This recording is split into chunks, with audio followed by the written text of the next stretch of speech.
know there's was it Petty and Jones, the Alabama guys you were with last summer at the Nike deal?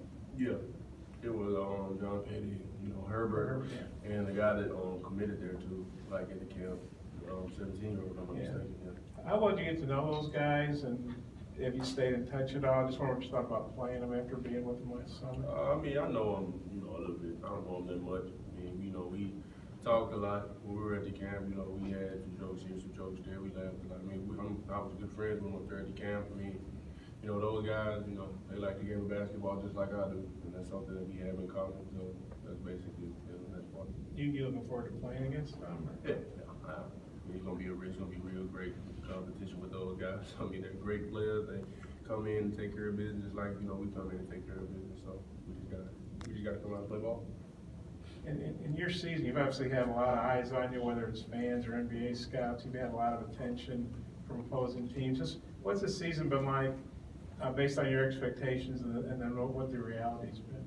I mean, I expected us to, have at least, a better season than what we had. I wasn't expecting us to go on that, that 6-game losing streak, but, things happen, and sometimes it happens for a reason. So, I mean, it basically helped us get our mentality, just to come back to the reality part. We just had to learn how to play basketball and just be able to, not try to go take the game, but the game come to us. Because, we tried to go do a lot of things that we couldn't do in the game, and, it didn't play in our favor most of the games down the stretch. But as far as your season individually, you obviously have really good stats, and you've been very productive in most games, had a few rough ones. But what's the season been like for you, having all the scrutiny and all the defensive attention, being at the top of the scouting report for every game and all that stuff? I mean, I really don't pay attention when it comes to, eyes on me and stuff. I just come out and play basketball. I mean, I do everything it takes to help the team get a win. I don't really, focus on like my personal stats at all that much. I just come out, play basketball, do what it takes to help my team get the win at the end of the day. Just Dan, you guys riding a 2-game winning streak right now. How important is tomorrow to end the regular season on the right foot? It's very important. We got to come out and we got to go ahead and just, do what we have to do to get this last win. I mean, because, we need it. As basically everybody can see, we just can't come out and just let this slip through our fingers. We got to come out and take it. Get back to your season. I understand you don't focus on individual stats, but how do you think you've played overall? What areas do you think you've improved in? How do you think your games, progressed? I think I played decent throughout the season. I mean, I could have done better in majority of the games that we played. I didn't show up most of the games that, we lost, and that basically, put us in a bad situation. So, I mean, it's just that, I done improved in a lot of areas. I've got my body bigger. I mean, I want to say the highest I got in weight was like 233 last year, 235, and now I'm up in 240, 242 right now. And, I've improved my body. I've improved, basically trying to gain confidence in my jump shot. I mean, I've only shot a couple this year, and I think I've only made like 2. So I'm just trying to, gain my confidence with my jump shot. I'm trying to, become more of a player that doesn't just have his back to the basket. So that's basically it on that one. You hit that jumper the other day against Ole Miss. And Scotty, not Scotty throwing Scotty Brown. I think he charged every game. I think he said that was your first jumper since the Texas game in the opener. Do you take more in practice, or is there a reason you haven't taken that shot more often? I mean, it's just, the shots that I always get are always close to the basket, so I never really pay attention to, like, trying to go out and shoot jumpers. But now, since, we, try to space the floor out a lot, I mean, there's going to be times where I got to come out and at least knock at least one jumper down. So it happened against Ole Miss, and, I just, gained my confidence, squared my feet, and shot it, and then I knocked it down. I mean, I had real high confidence the first time I ever shot a jump shot, I want to say this season, and actually made one that was against Indiana. And, I mean, it's just, it never happened again after that, but, I've been working on it a lot. And I know you don't take threes or haven't taken any, but the teams, the last 3 games, I think is like shooting 54% from threes, and Desi said 7 out of 10. What have you thought about the 3-point shooting? How does that help you? Maybe with people not being able to collapse on you. And what have you thought about Desi's 3-point shooting? I mean, it helps us a lot. I mean, just to go down like certain stretches to where we can have runs where guys are hitting down threes consecutively. I mean, it's a thing of beauty because, I mean, they hit those shots, you know, it takes attention off of me, and then, you know, when they are not in the position to hit one of those shots, it just comes into me, and I just have to go to work also. And with Desi, with him, you know, Desi's a hard worker, basically one of the hardest working guys on this team. I mean, every day, even on off days, you might see him in the gym working out and getting jump shots in and stuff. And I mean, you know, his mindset is in the right spot to where he can take him a long way with the game of basketball, because, you know, he has a hard working mindset and he just doesn't stop. He doesn't. You know, this is traditionally senior night, but you guys don't have any seniors. What's it been like? I mean, I know you're a team leader, team captain.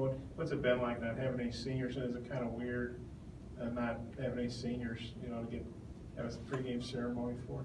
I mean, it's going to be weird because I've never been in a senior night to where we don't have any seniors. So, I mean, it's basically going to be a regular game for us, to be honest. We'll come out and warm up. You know, we're not going to have a ceremony or anything, so we're just going to come out and have that extra time for warm-up, to be honest. So, I mean, but yeah, it is weird. It's going to be something new, I'm pretty sure, for all of us, to be honest. But you just got to come out and you got to play through that. Well, what's the confidence level of you guys right now? Because really going back to the Kentucky game, you played real well there too. What's the confidence level like compared to where it was during that losing streak?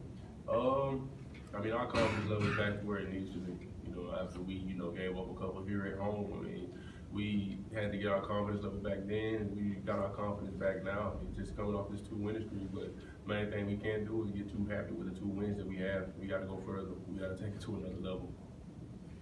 From high school to college here for 2 years, what have you gained? What experience? Can you tell us about your 2 years here at Arkansas? I've gained, you know, a lot.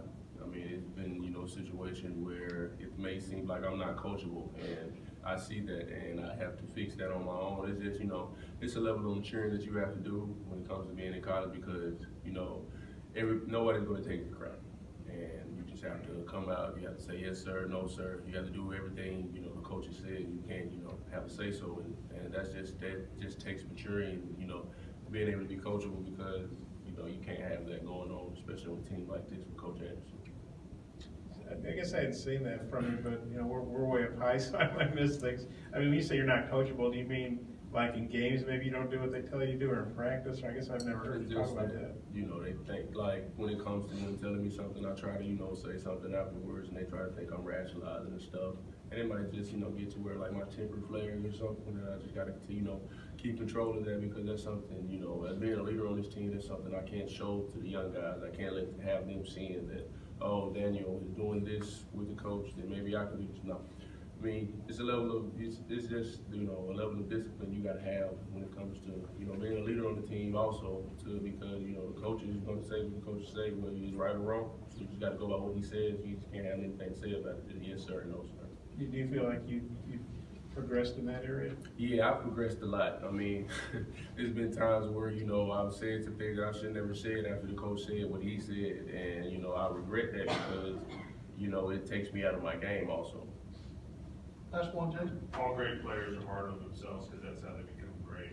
Are you a little too hard on yourself? And then on the flip side of you being what you just said you were also a guy in the huddle that gets guys up. So the difference in that as well as, you know, being hard on yourself. I mean, when it comes to that, you know, I understand what players, like my teammates, I understand what, you know, they're doing, because I done did it before. I done did it multiple times. You know, they get on to themselves because they don't make the right play or they make a bad play. You know, you always got to help them keep their head up, because, I mean, having your head down and being hard on yourself, sometimes that can take you out of your game, and you might not be able to do the things that you want to do in the game after that. So basically, when it comes to that situation, all you gotta do is, you know, give them a pat on their back, pull them to the side, you know, give them some motivational words or something to get their heads back up, because holding your head down, I mean, you can't see what's in front of you. You're just seeing what's up under you. Thanks, Daniel.